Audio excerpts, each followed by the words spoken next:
সালামু আলাইকুম, আমি নাইম দক্ষিণ কোরিয়া থেকে সবাইকে স্বাগত জানাচ্ছি আমার ইউটিউব চ্যানেল নাইমিলিতে। যদি ভালো লাগে সাবস্ক্রাইব, আর যদি ভালো না লাগে দেখতে থাকুন, দেখতে দেখতে ভালো লাগা ভালোবাসা হয়ে যাবে ইনশাল্লাহ। দর্শক, অতিপ্রাকৃত বিশ্বাসে শুধু বাঙালি যে বিশ্বাস করে তাই না।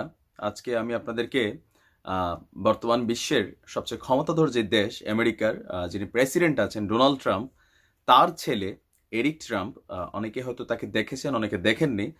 তো এই কারণে তার ছবিটা আপনাদের সাথে শেয়ার করা, প্লাস পাশাপাশি যে নির্বাচনকে কেন্দ্র করে কি ধরনের আসলে মানে গুজব কথাবার্তা শুধু বাঙালি যে বলে, আমাদের রাজনৈতিক দলগুলো বলে তাও না, আমেরিকার মতো দেশেও আসলে এটা আছে।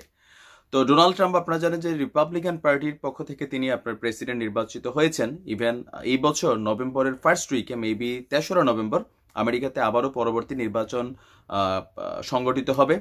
তো এইখানে ডোনাল্ড ট্রাম্পের ছেলে এরিক ট্রাম্প সে বলেছে যে বেসিক্যালি করোনা কোনো এক জাদুর শক্তি বলে দূর হয়ে যাবে। এখন এই জাদুর শক্তিটাকে তিনি ইঙ্গিত দিয়েছেন যে 3রা নভেম্বর যদি তার বাবা আপনার আবারও প্রেসিডেন্ট নির্বাচিত হয়, তাহলে আপনার এই করোনা ভাইরাস তারা কোনো এক জাদুক বা ঐশ্বরিক শক্তিতে তারা সেটা দূর করে দিবে।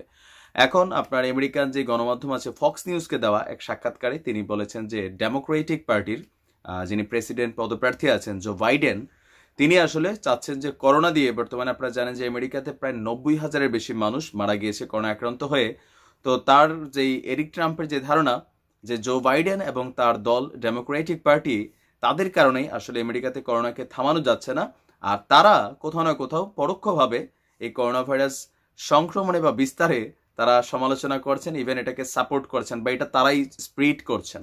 তো সেই জায়গা থেকে পিতার পক্ষ নিয়ে তিনি সমালোচনা করে বলেছেন যে তার বাবাকে যদি 3রা নভেম্বরে যে নির্বাচন আছে সেই নির্বাচনে জয়ী করা হয়, তাহলে তারা আমেরিকা থেকে কোনো এক জাদুর বলে তারা আসলে করোনাকে দূর করে দেবে। আর বিপরীত পার্টি ডেমোক্রেটিক পার্টির জো বাইডেন এবং তার দল এই করোনা দিয়ে বেসিক্যালি ডোনাল্ড ট্রাম্পকে আপনার পরাস্ত করার জন্য প্ল্যান করছেন। তবে ইতিমধ্যে আপনারা জানেন যে ডোনাল্ড ট্রাম্প বিভিন্ন ধরনের করোনা নিয়ে মস্করা তামাশামূলক কথাবার্তা বলে তিনিও আসলে তামাশায় বা আলোচনায় পরিণত হয়েছেন। তো দেখা যাক, যারা আমেরিকা থেকে দেখছেন তারা তো অবশ্যই জানেন কে কোন দলের সাপোর্টার, সেটাও আপনি কমেন্টে লিখতে পারেন। তো ভালো থাকুন, সুস্থ থাকুন।